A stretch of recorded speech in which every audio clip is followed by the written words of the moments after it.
The station where our veterans' voices are heard. MBR Talk. Hey, thanks for supporting our channel by watching and listening. Find us on the web at mbradio.us.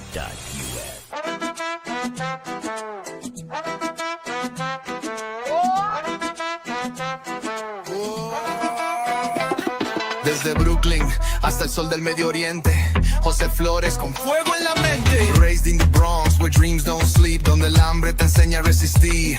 Section 8 life, no handouts, no cheat. He built his power from the pain on the street.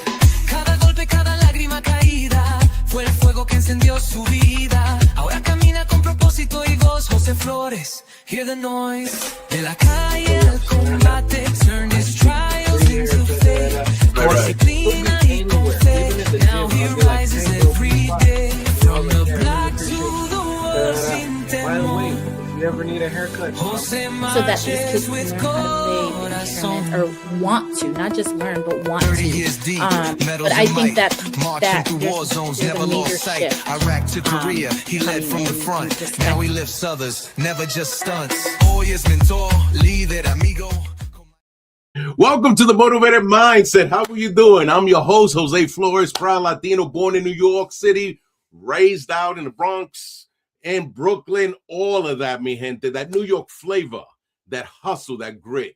It shaped me, built me, and still drives everything I do. I'm a combat veteran. I served for 30 years in the United States Army. Hoorah!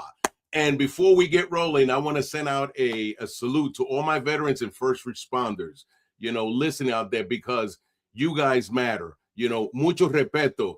You already know. It's right here in the heart. Now, in this chapter of my life, I wear mucho hats other than this cool one you see. You like that, huh? How you doing? What's up? What's going on? Hey, look, I'm a motivational speaker. I'm a certified personal trainer, a certified mediator, and yes, even an end-of-life death doula. But here's the truth behind all those titles, like we all have, right? In the end, I do what I do because I'm called to serve, right? That's one thing the Army taught me, selfless service, because I know what struggle feels like, right? I also know that because I know what it means to fight for a purpose and to help others find their purpose every day, every single day. My mission is simply to inspire, right? To uplift, like we all do, and to challenge, right? We all need to be challenged, because we need to be reminded that no matter where you start in life, that doesn't define your life, as we move forward. Because with heart, discipline, faith, and relentless drive, and that's one of the reasons I do this podcast. The Motivated Mindset is where we talk about resilience. We talk about culture, optimism, discipline, and the courage it takes to keep pushing, even when life swings you hard. Bam, it tries to keep you down. We keep it real here, NYC real. There's no sugarcoating, straight talk, Bronx humor. What's up? How you doing? You've been working out, all right? You're going to laugh. You're going to reflect. You're going to get fired up. You may even shed a tear, mi gente. But one thing I promise you, you'll leave here stronger than when you press that play button, when you click that thing, because this isn't just about motivation, como dicen, right? This is about transformation, expanding your mind, being better than yesterday. So let's talk about today's guest. How you doing? Oh my God, I'm so excited. All right, everyone, excited. It's hard for me. I get excited anyway. I don't know. It's New York in me. But joining us today is Dr. Michelle Pacheco-Turner, the founder of Reset and Rise Consulting. I almost said something else. Someone who brings a powerful blend of military leadership, psychology, and innovation to the table. As a U.S. Army veteran, Dr. Turner understands resilience, transition, and purpose at a deep level. A live level. She pairs that experience with a PhD in organizational psychology, helping leaders and organizations navigate that complexity with clarity, using evidence-based science, mindfulness, even cutting-edge tools, AI tools. Her mission is simple but impactful: to help people reset their path and rise with purpose. Aligning strategy with soul and leading with intention. This is going to be a powerful conversation about leadership growth and what it really means to rise. So please help me welcome Dr. Michelle Pacheco-Turner. But wait, before we get into that, one last thing. You knew I was going to do that, and you probably didn't. I want to share a quick update. The Motivated Mindset is now on Spotify, and we're working on some other things that are becoming. So you can also have other ways to listen. other than the video, right? I'm grateful that you're here, you know, because it's you guys that make this happen. Clearly, this podcast is a team effort, and I don't do this alone. I want to give a heartfelt gracias, thank you to Yvel Delgado, whose support, dedication, and behind the scenes work have helped me make this podcast what it is today. I truly appreciate you. Now, if you want to vibe with that, you know, you go with it because it's the truth. If this conversation inspires you, if you appreciate what you see, hey, look, it's you guys that make it happen. My audience, hey, support. That's how I bring guests, you know. Do the like, hit the subscribe, and follow us on YouTube, and share it with someone who may need that motivation. Yay, you need to get up, make your bed, make it happen, Captain, because your support helps me keep bringing powerful guests, meaningful conversations like we're about to have, powerful driven content straight to you. All right, family, let's get into it. Let's see what we got up in here. Hoorah, let's take this down, and we're gonna make this happen, Captain. The interview of the week is brought to you by Jersey Mike's, a sub above. Oh my God, welcome, Michelle. Oh my God. I was dancing. I was ready. I was like, wait a minute. You know why? I wanted to say rise and shine. I know you did, but it is, you know, here it is, rise and shine. Here we are, rise and shine, right? I want to say thank you, first of all, for being here. It means a lot to me, you being here.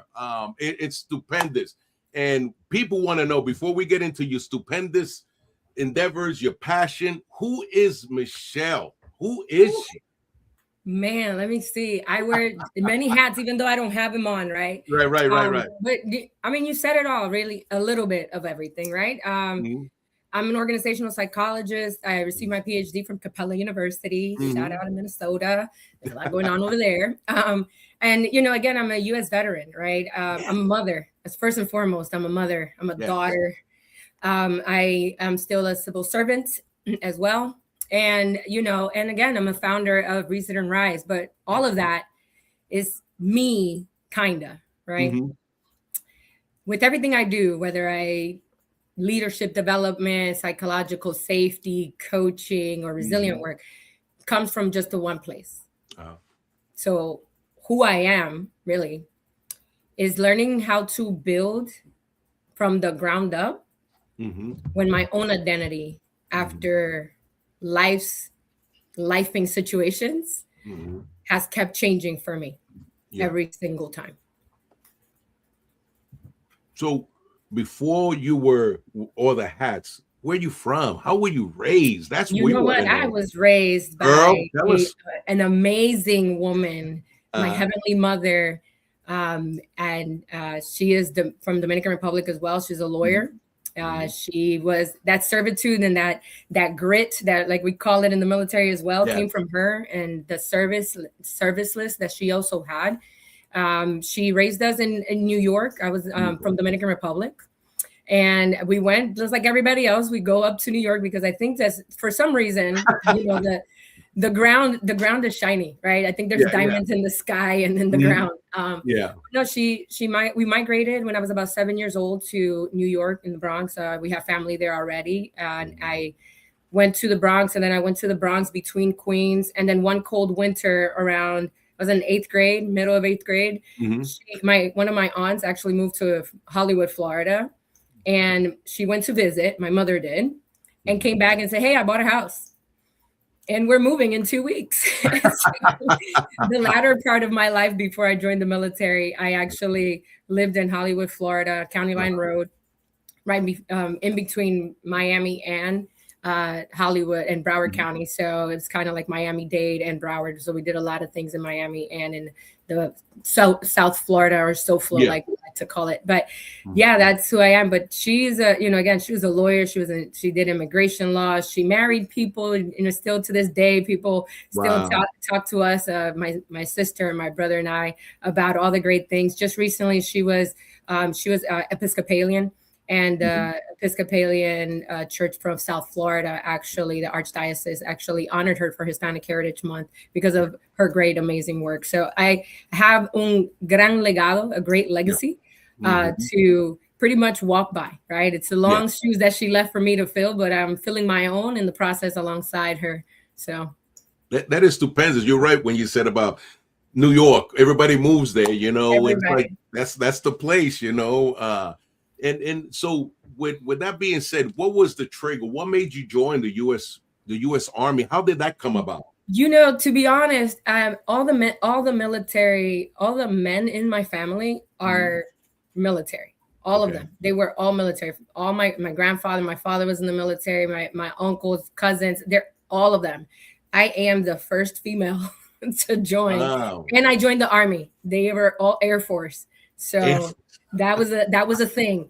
But I really got into it when I was in Florida, and Miramar High School is my alma mater, and they actually had a JROTC program. And I got involved from 8th grade. The counselor, it was funny because the counselor was like, oh, they wear uniforms and stuff.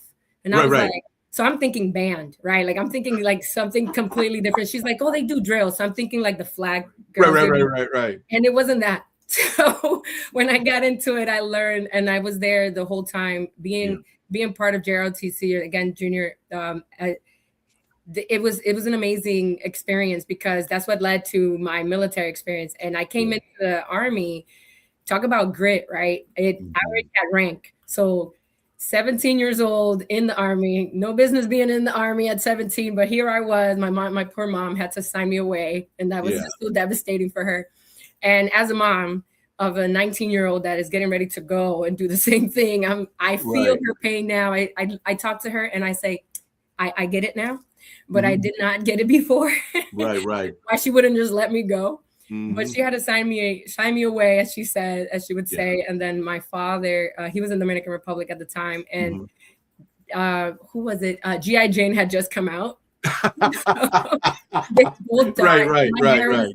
My hair was long and I did chop it all the way off, but they thought I was getting ready to just be G.I. Jane the whole time. And I feel like some way because of that, because I did a lot of stuff in JROTC and we did a lot of like, you know, running, and I was very much a G.I. Jane type. Right. Some of my fellow sisters in ROTC will know, and my brothers will know that I did it all. I couldn't sit down somewhere. I was very fit, and it was very important. So we did a lot of competitions that we won, right? Like we didn't lose. Right. So they did have a reason to think that I was going to be G.I. Jane. So they did not want to sign me away. But I convinced them, persuaded them that, you know, I can do hard things. And then they raised me, you know, in a very complex situation as it is for a time like that at that time, right? Dating myself back then.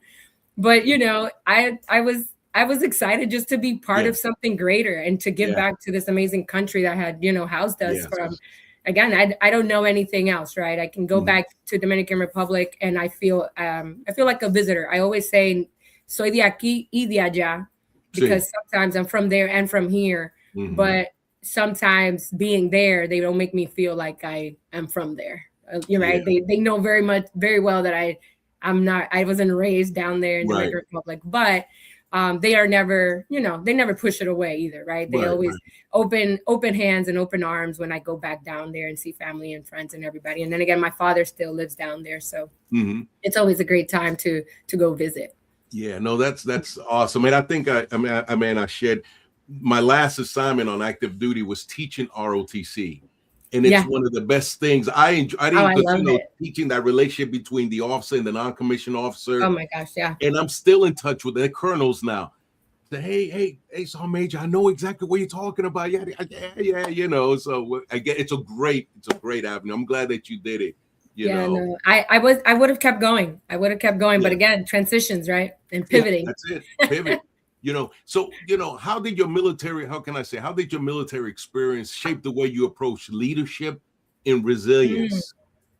You know what, to be honest, I think that when you coming into the military at the time, I just wanted to go into the military, right? I was like, oh my goodness, I'm so excited. I just really want to be part of the Army.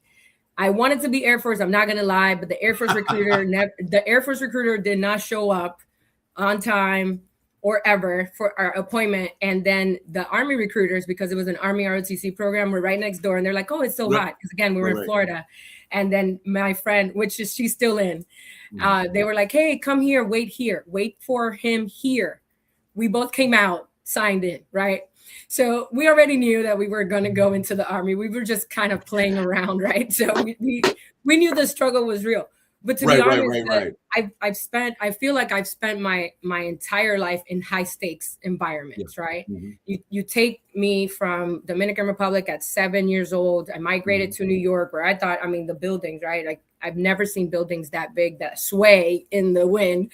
And I'm, again, they're not there anymore. But being an immigrant to this country was a high stakes environment, right? And the language, I am very thankful that my mom and my dad both gave me a leg up that a lot of immigrant children don't have. And I was actually learning English before I came into this country. It was not the way it is now, but it was enough for me to understand what was being said, right? Enough for me to be able to defend myself in the language. So that was a high stakes environment as it was. Then coming from, my mom visiting my aunt in Florida, coming back, hey, we're moving in the middle of 8th grade. We're moving to where? Where's Hollywood? I'm thinking it's California. She's Florida. Right. You'll love it there. It's hot. I'm like, okay, great, right? Because it's winter at this point. When she came back, it was like October, November, right, in New York. So she's like, oh, we're moving. So by December, we were gone. Break, we were gone to Florida, and we started our life down there, right? Again, high stakes, because now you have to, what do you have to do? Pivot. And you get the opportunity, to be honest, to reinvent yourself in ways that you don't think that you're reinventing yourself, where I was the very shy in nature. You wouldn't tell it now. And a lot of people say that I'm an extrovert. I'm not. I call it introvert extrovert. I am an introvert. I am an extrovert when I need to be. I love the energy from people, but I also, all that energy, I need to, kind of sometimes just be at home in my little hole. But one of the things that, again, high stakes environment, right? So you have to pivot, reinventing myself, somebody coming in from New York. And one of the things I had in New York was a translator. We had a translator in our classes because, we were the Spanish international kids and we needed some help and assistance. And we had ESOL. There was no ESOL in Florida. At the time when I went, they were like, oh, no, she has to go down a grade and she has to start, instead of 8th grade, we have to take her down to 6th or 7th because they're English. And my mom looked at me and she said, si tú no hablas inglés ahora mismo, we're going to have a problem. And then for everybody's like, if you don't speak English right now, we're going to have a problem. Because I was like, mami, yo no sé. Yo no sabo what we talk. No, I'm not. Where is my translator? And my mom just had, that one look like, if you don't, that's right. Stop it right now. It wasn't like, how you doing? It was like, si tú, don't stop. How you doing? So high stakes, right? So I started speaking English there to the superintendent of the school and the school system and the principal. And I said, no, I perform very well. I do this, and that. And everybody's like, what? Who is this kid? That was the kid I was, right? Yeah. And hiding behind my, what we call now, we talked about that before, kind of that imposter syndrome. But I just hid it. I didn't know. I didn't have a word for it. I was like, I don't want to talk to these people. I was very shy in nature. But again, navigating through that landscape, right? Yeah. Allowed me to incorporate with ROTC was where I learned leadership. We were like the sergeant majors. We were the company commanders. We did all these things. We started from the bottom, right? We did everything. We knew how to really capitalize on complex situations. And then really, can you imagine? I was 13 years old in 9th grade. Yeah. And I am a freshman and they make me a squad leader. And people in that class are sophomores, juniors, and seniors. And here's a 13-year-old having to tell a 17-year-old what to do. I was built for it. I was here. I'm a firstborn. I'm also a firstborn, daughter and granddaughter. So I'm the, very matriarchal situations going on as it is. So I was built for telling people what to do in a very controlled environment, right? Not bossy. but I'm assertive when it comes time to it. But those landscapes really built my military career. I'm grateful for my mother's discipline that helped me, again, be able to navigate those complex situations. And then also ROTC that really helped me develop and realize, we talk about grit, right? And structure. It really helped me capitalize that grit really isn't enough sometimes, right? It's really sheer determination that, I'm gonna get this done. And I went on, right? Because then from there, I never really wanted, and I've said this in very different forms, because they're like, oh my gosh, you have a PhD, and how was that? And did you always want it? No. Yeah. I didn't think I did, right? I always wanted to be a doctor. I was always something, but I thought it was medicine because my father was a doctor, and that's what I thought I was going to go that route.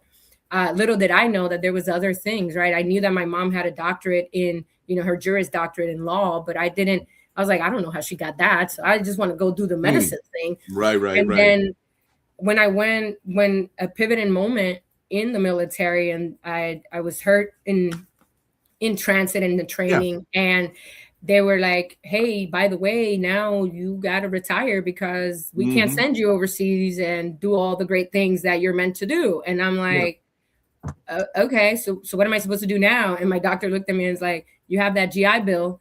Why don't you go do that? Because you always researching and trying to tell me what not to do. So go do that. And I said, amazing. Oh my God. And then that's where it kind of went. So we have a question. The question is, how did your mindset shift as you rebuilt your identity after leaving the military?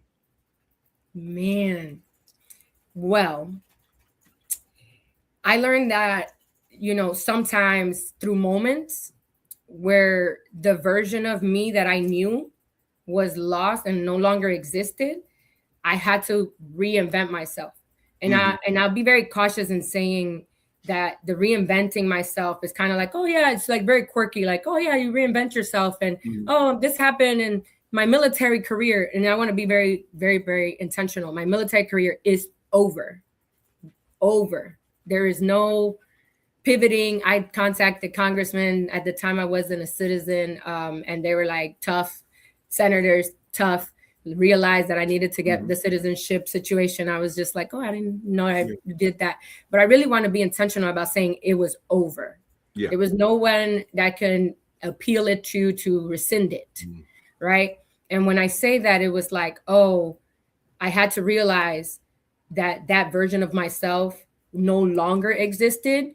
It was really feeling the emotions that person, that version of who I thought I was, and the hats that we wear, right? No longer existed. It was no longer available. And I had to feel it. And when I say that, is because so many of us don't feel the emotion of that. And that it gets translated. And again, you mentioned you're a death doula. And in this, coaching, I've done grieving, right?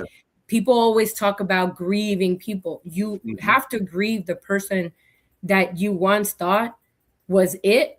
And career, everything, because that person and that version of yourself no longer existed. And I didn't understand that at first, right? So then the doctor's telling me, oh, go to do this thing. And I'm like, I don't want to go do that thing. I want to go fight. And I kept fighting and appealing and all that stuff.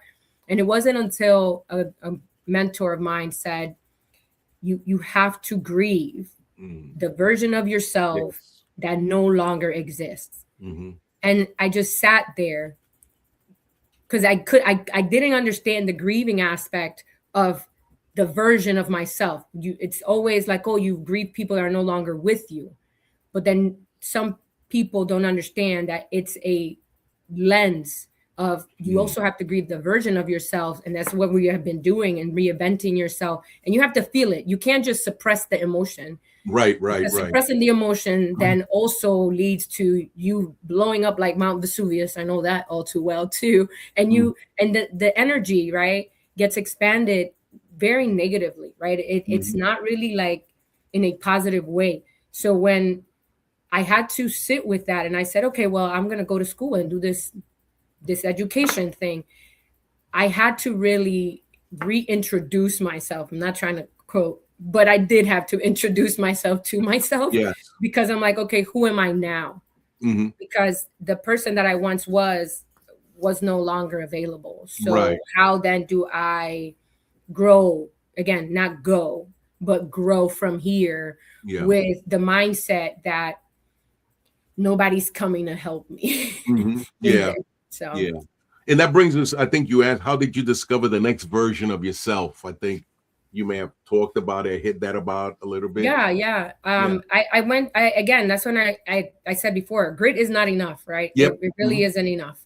It wasn't enough for me to do anything about it. I realized that I was in high stakes, but I really had to figure it out by trial and error.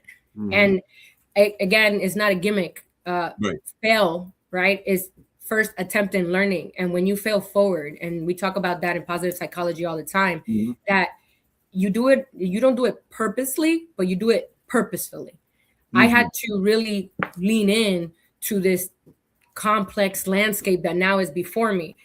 And at that time, I didn't have children, right? I didn't. Right. I was one of those that I did not want to have kids at the time because I was still in the military. So I didn't know how I could be both.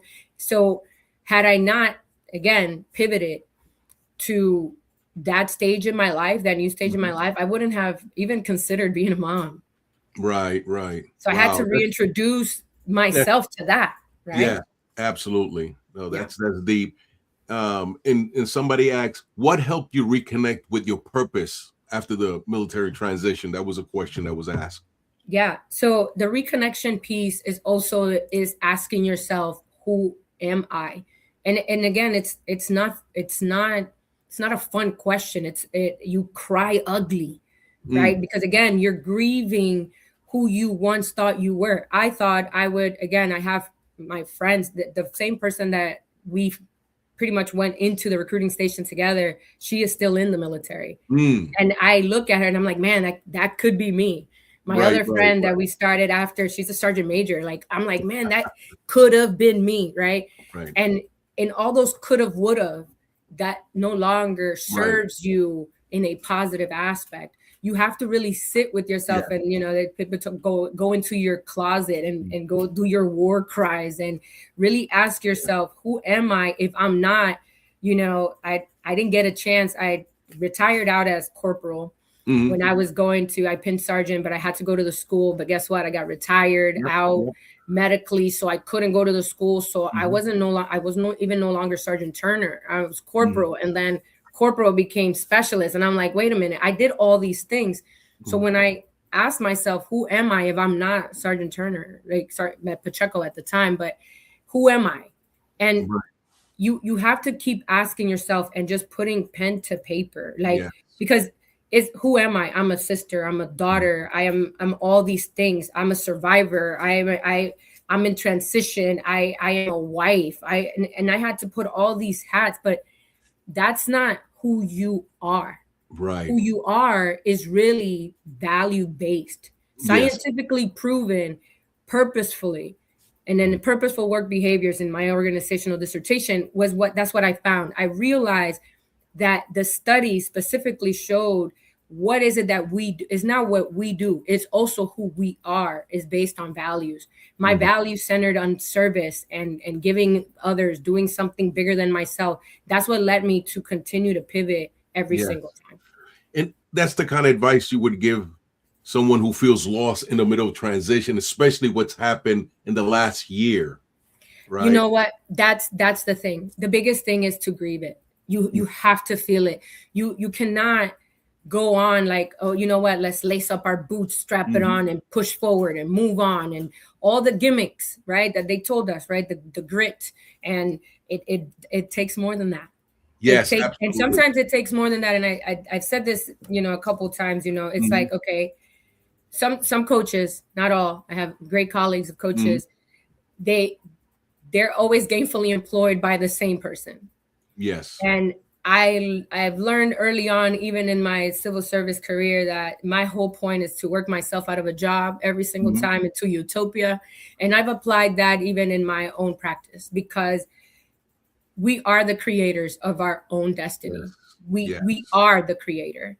And it's not to be hokey, and it's not to be religious. It's not to be even spiritual. Everybody believes in something. It doesn't matter what it is, in something, right? Absolutely. When you believe in yourself, first and foremost, to really, understand that there's a bridge between, the tactical responses of like, oh, I'm going to do this, I'm going to do that. Mm-hmm. And then also the core purpose within you is that you have to grieve who you thought you were. Because if you don't move past that or through that, you will never be able to understand that, hey, by the way, I can get a PhD. Hey, by the way, I can have my hobby turned into a business. Hey, by the way, I can connect. I do all these things. You will never be able to do that. Now, I'll say this. There are setbacks, and then they spring you forward. I went through all of those setbacks, all of them. And one of the things that I didn't know that would ever happen to me and my siblings was losing our mom at such an early age. Now I know life cycle. The life cycle is she should be here still, right? Helping me raise these kids. But that wasn't my walk. Years later, when that happened to me, I also had to seek help. Yeah. I couldn't do it alone because I did all of the things. I got the PhD. She was so proud. She saw me walk every single thing that I did. The kids, she got them all. The marriage, I checked the boxes on everything that I was supposed to do. But when you lose a parent, you also lose that version of yourself that existed with them. It's different when you lose something that's yours, that you created, that you went to get. But when you lose a parent, you lose something that existed with them. That it's a different type of grief. So then I was no longer that daughter that had a place to stand alongside her. Gotcha. If that makes sense. So it's very, very, very impactful ways to be able to look at those gaps. Absolutely. When people hear, like, let's say organizational psychology, right? And think theory, but what does that look like? How does that show up in day-to-day leadership? What does that look like? Yeah, no, and I'm glad you asked that because a lot of people think about that. It's just positive psychology, right? Organizational psychology is a lot like you hear a lot more like industrial psychologists because they take a look. There's a lot more evidence based when you go into kind of like manufacturing companies, like, from start to finish and how they go through one conveyor belt to another. It's the same thing in business. You talk to the CEO, if he doesn't have a purpose within himself, is value-based, is going to show up in how they lead, he or she leads, right? So it's positive. The psychological safety, we hear that a lot and it's coined already, but it's really positive psychology and it's evidence-based. When I did my study, what I took was the purposeful work behaviors of Latina female leaders, right? And what that means is I answered the so what question of we know that we know that we have like sometimes the BRF face. They tell us that all the time. They say that we're dura, we're hard, we're this, we're that, we lack empathy and all this stuff, even as Hispanic female leaders, right? And what I did was, instead of honing in on that, I said I looked and I interviewed CEOs and in the C Corps, what is working? Why are you so successful? Why are your employees loving to work here? Why is this, even at VP levels and things like that, and all across all industries? I was very, very grateful for the opportunity to interview so many women at that time. And I realized that we do have a lot more empathy. Women actually have, and again, gender norms, they do exist, but because we have so much more to prove sometimes, when I took the study a little further and then I just did female leaders, it's the same. The application is the same. What happens is that the structure of empathy, because we've had to, as women, do so much to have a seat at the table, sometimes we don't pull it out. We wait for someone to say, oh, you can sit here. But we don't. So when you talk about day to day, it's literally leaning in and pulling that seat, not only for yourself, but for others. And I've been very grateful for my tribe that I know they're listening in, that without them, I would not have been able to remember who I am even after that big loss. Wow. So with that being, when leaders feel stuck or burnt out, what's the first reset I would say you recommend they do when leaders feel where they're at that point? The thing is that leaders are tired because they're trying to be a version of who they once were. Okay. Does that make sense? Yeah. So sometimes, so you said that you were a sergeant major. When you pivoted into the civilian sector, were you able to still do sergeant major stuff in the civilian sector? And be honest, right? No, we keep it real here. Like I am keeping it honest. I was lost. We keep it a band here. Look, let me tell you, girl. Day, right? I was lost like last year's Easter eggs mentally, trying to navigate this new thing because I was in a protective bubble. Exactly. Yes. So that's the reset. That's where that reset comes in. It's not a gimmick. I trademarked it for a reason because it helps you remember that the first R is rebuild. Yes. The thing is, you have to take a look at the version of yourself that once were. You were a leader in your own right as a sergeant major, but you know that sergeant major tactical leadership application had to have a little bit more empathy sprinkled on there. It sure did. In the civil service. And I'm not saying I'm not civil service as far as like civilian, whether it's corporate America or the federal government. You have to sprinkle a little bit something else because at the end of the day, you're tired and you're burning out because you're spinning your wheels because you're doing the same thing you did that worked there. You have to figure out what works here. Yes. No, you're absolutely correct. That was a challenge, and I had to go back to, taking a knee, taking a step back, and looking at my environment. Stop, look, and listen. Say, wait a minute, this is different here. But you're absolutely correct. That's how I do it. And one of the things that I want to get into is what made you come up with your company? Because what is out there for leaders and employees? What is your company about? That's the whole thing. I help leaders do that rebuild, right? That reset. It's bridging the gap between who you should do, what your responsibilities are, what they used to be, to the core purpose of actually using evidence-based strategies. It's not just a hoax and it's not just a gimmick, right? Again, like I mentioned before, in the military, we have operational pauses. But guess what?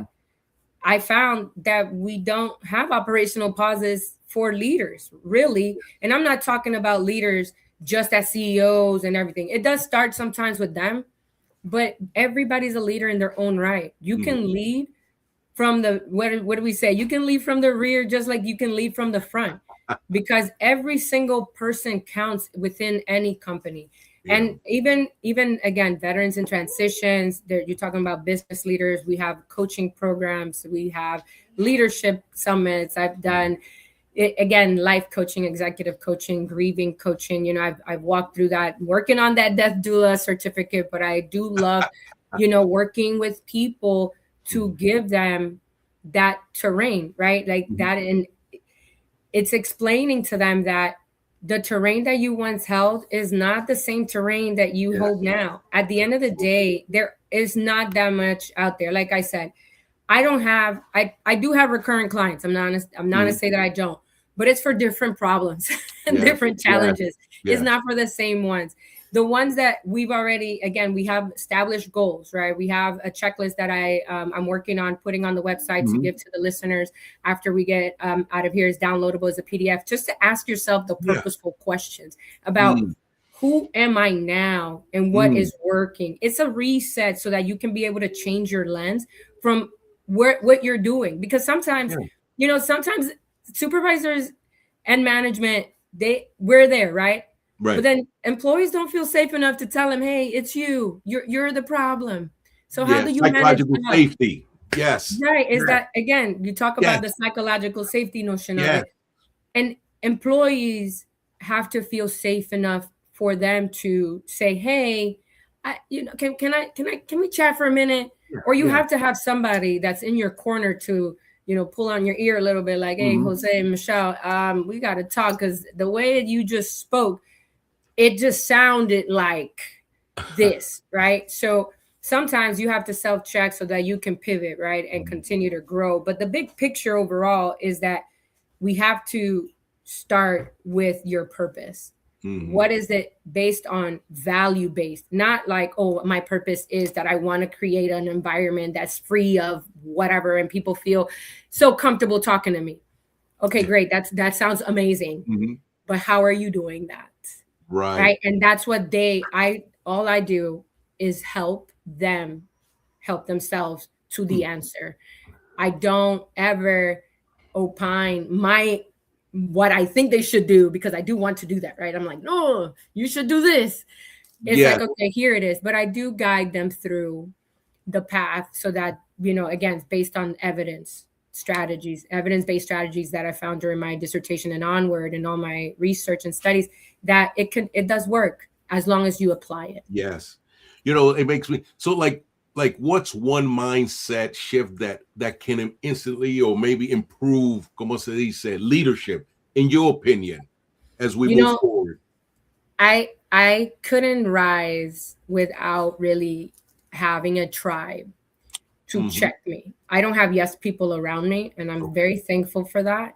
My tribe are very trusted individuals that will tell me about myself in a way that I can receive it with care and love, because you can't be like, hey, stop it.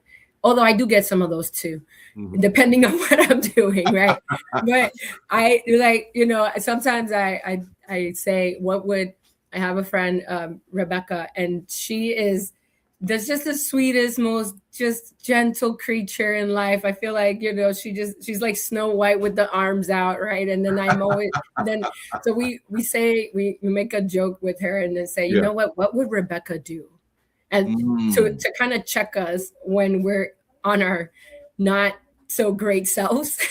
But, I also have friends that are like, you're doing the most right now. And that New York comes out and like, hey, you're doing the most. Right. And right. when I'm like, wait, what do you mean I'm doing the most? I'm not doing enough right now. Right. And then they're like, no, listen, this is how I'm hearing it. Right. This is how it's sounding. And I'm like, oh man, I have to do that. The biggest thing that then you have to do as a leader, humble yourself and go apologize to people. You know what that takes? Yes. That's humility in action. You have to, not only is your tribe telling you that you just were beside yourself, but then you also, again, my friend, like, tú te pasa. It's a very Dominican term. Tú te pasaste, like you went there, right? Yes. And then I have to go humbly to my whomever I've wronged. I'm not above an apology, but you also have to humble yourself and apologize for whatever wrongdoing you've done. And then also be okay with that person or those people not accepting the apologies just yet. Yeah. No, So, one thing you said, so what's one daily habit that leaders can use that to lead with intentions? What helps leaders? What's one daily habit that maybe they can do that helps them lead with intention? What? Daily habit is that I try to do my values. Like what is my values? And again, it's the values based. You really have to sit with that. It's not just values like, oh, it's trust or it's family. No. I really had to sit with that and dissect it in a way that even if family wrongs me, I can grow from that. Even if friends wrong me, I can grow from that. Workers, tactical, whatever, I can grow from that. Service is what helps me continue whatever walk I'm in, because service was inherently implemented in me from my mom. So even without her here, I know I can lead alongside her in whatever avenue I'm with or I'm in. Even this, right? I'm like, wow, this is crazy. But sitting with my values every day is like, okay. And, to be honest, what do I want to leave people with today? Yeah. What do I want to leave with today? Like, I want to try to leave somebody with a smile. I want to try to leave somebody with something positive to remind them whose they are, not only who they are in this world, and just be kind. Right. So I try to do that. I try to sit with my values and then just really figure out who am I, and it is who am I today, especially when sometimes you do wake up extra critical of life, So that's when it really counts. It's not just when it's all great and awesome. It's when the grit isn't there, So with that being said, how can people get a hold of you? And I think let's talk about this slide. Yeah. Right here. Yeah. Let me see. Yeah. So you have it up. So that's the website. They're still, again, uploading and updating things. It's fairly new. Again, my hobby turned into full-time this last year. So I'm very much looking forward to it. And then right now it's word of mouth. I think everybody's so many people have come from word of mouth and then going through traffic in the website. But there, you can get in contact with me. You can book a call in 30-minute increments or more, depending on what it is that you need. And then we can go from there. Some of the services that we offer, and I think that you have that too. We do have professional coaching. The professional coaching comes in as an executive coaching. It comes as a business coaching. We have people that I have people that do IT, that do the consulting work for the IT services. I contract stuff like that out. So it depends on the needs of the business. We've done that a lot. The leadership development as well, trying to go into executive forums and, again, do leadership training and focus to try to do different various things on how management can grow. Again, not go, but grow so that they can also be themselves. And then the leadership development also does a lot with the employees too, right? In the psychological safety aspect. The veteran support services is amazing. I'm still working on a couple companies that actually offer transitional services. You know how they do the 3-day transitions from in the military. Now they call it like the yellow ribbon and things like that. I've talked to a few companies, and then just in the veteran community as well, to try to render group services as it relates to coaching, like group coaching, and then also transitional services for them as well. The AI-driven business strategies is helping entrepreneurs and people in general how to use this stuff in a way that is ethical, and it'll optimize, again, everything, whether it's your business or even marketing strategies, because a lot of people don't have that aspect of it. And they're very scared of AI, and AI's been around since 1958. So it's just, Terminator was a thing, right? It just called it different. But we have that. And then we also have organizational consulting, right? Organizational consulting also comes in that aspect, where if they need something like payroll and accounting and IT services and even real estate, we have interior designing. We have a little bit of everything in the company that is offered. Also have a great PR firm who actually put this together for me as well in that. So working hand in hand with a lot of people to try to make this happen, and just continue to provide services offered and rendered. Yeah, absolutely. So if I want you to finish this sentence, right? Leadership without purpose is, in your opinion, dead man walking. Say again? Dead man walking. Okay. Yeah. And straight what shot, like straight shot, no chaser, right? That means that if you I love that. If you have no purpose, you will live a purposeless life.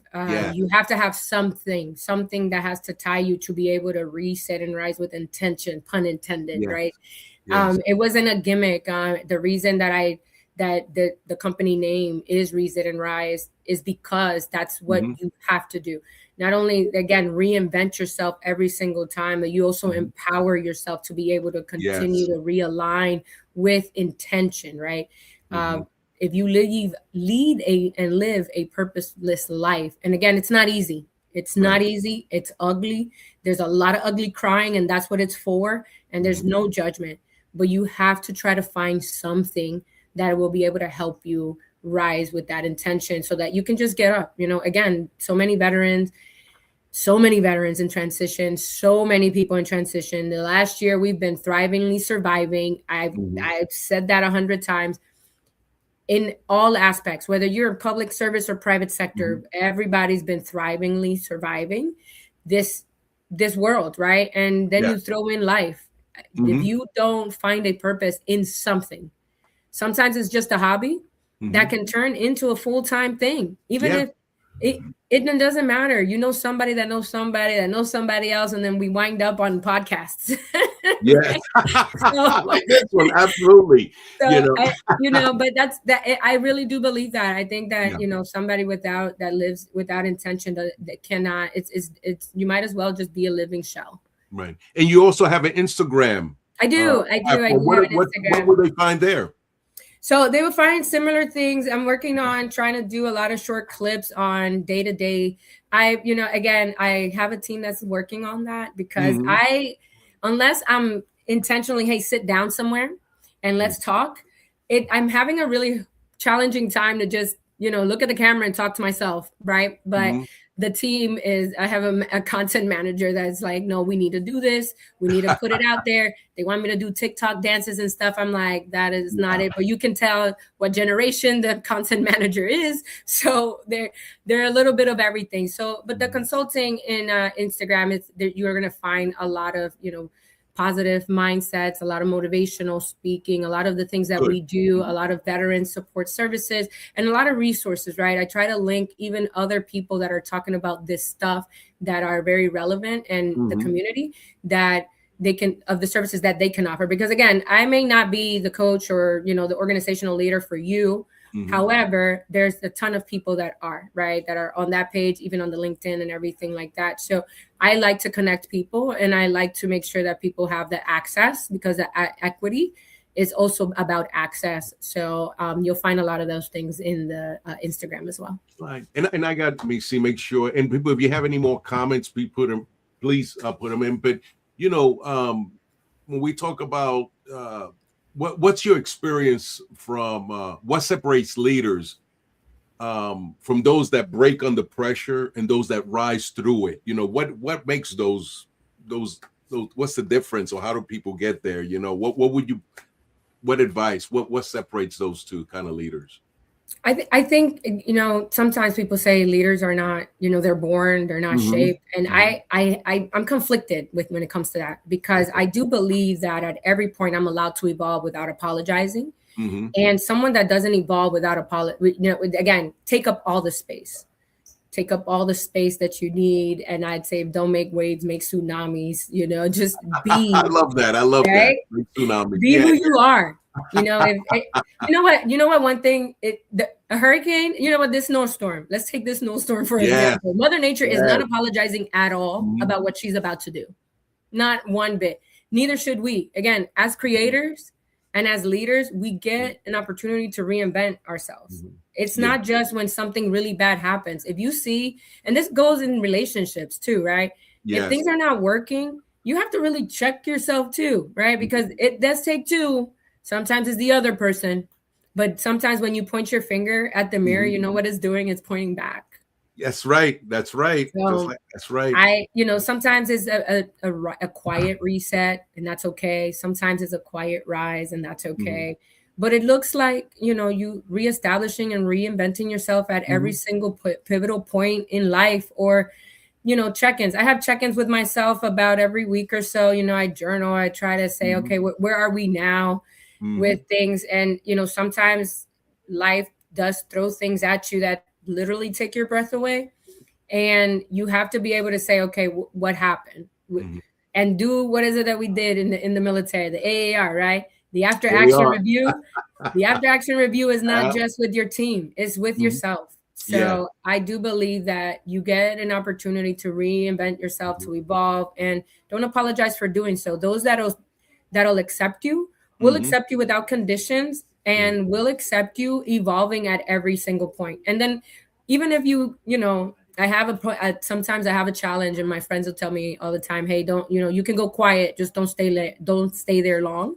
And we do that with each other. Sometimes we do. Sometimes I'll go quiet at, zero contact because I just need some time, and that's my quiet reset.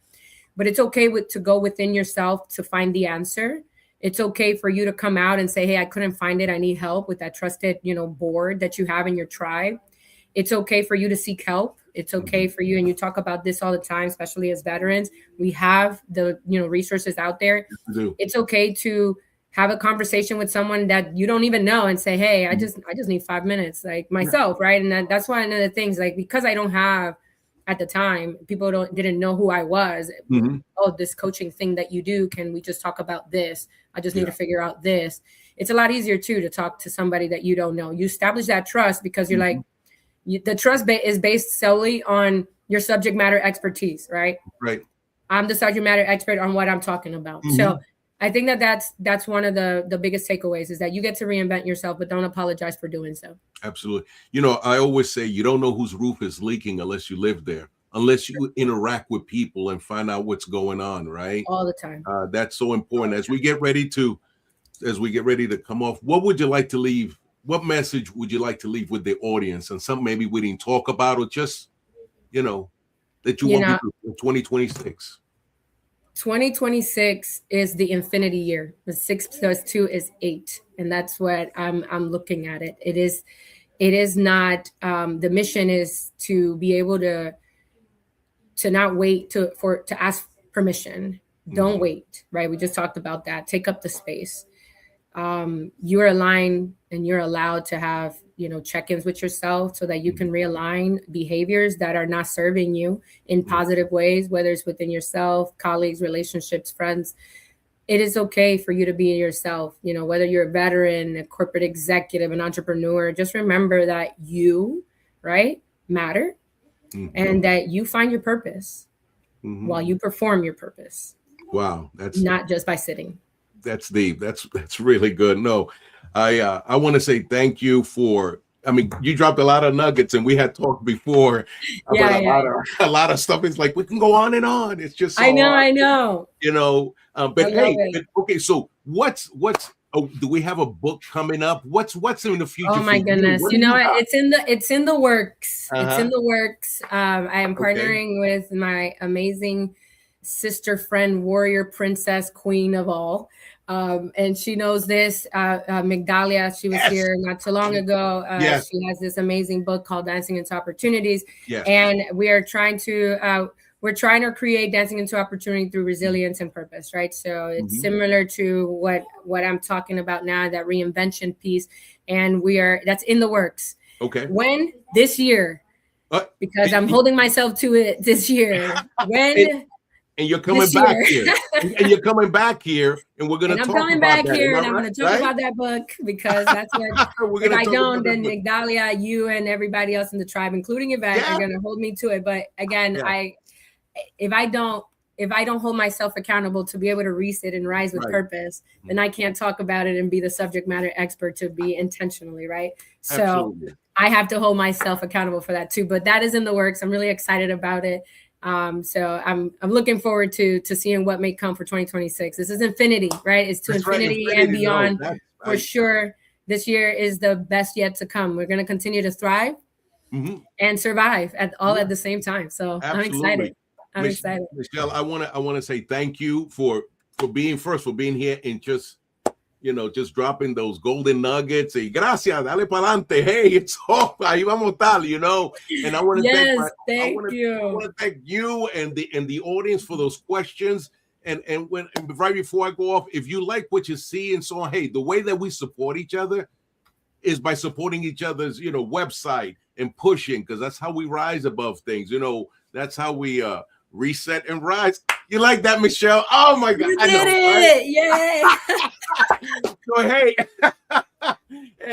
and the QR code support. So me and my tribe, it can bring you great guests and keep this going, supporting each other, because that's what it's about, So I just want to say gracias to the audience to support it. Michelle, gracias por todo lo que tú haces. It means the world to me.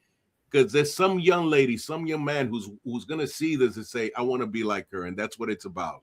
That's all it is about. If I can just leave that and, help somebody see themselves and they can do it, I've done my job in this world. So thank you so much.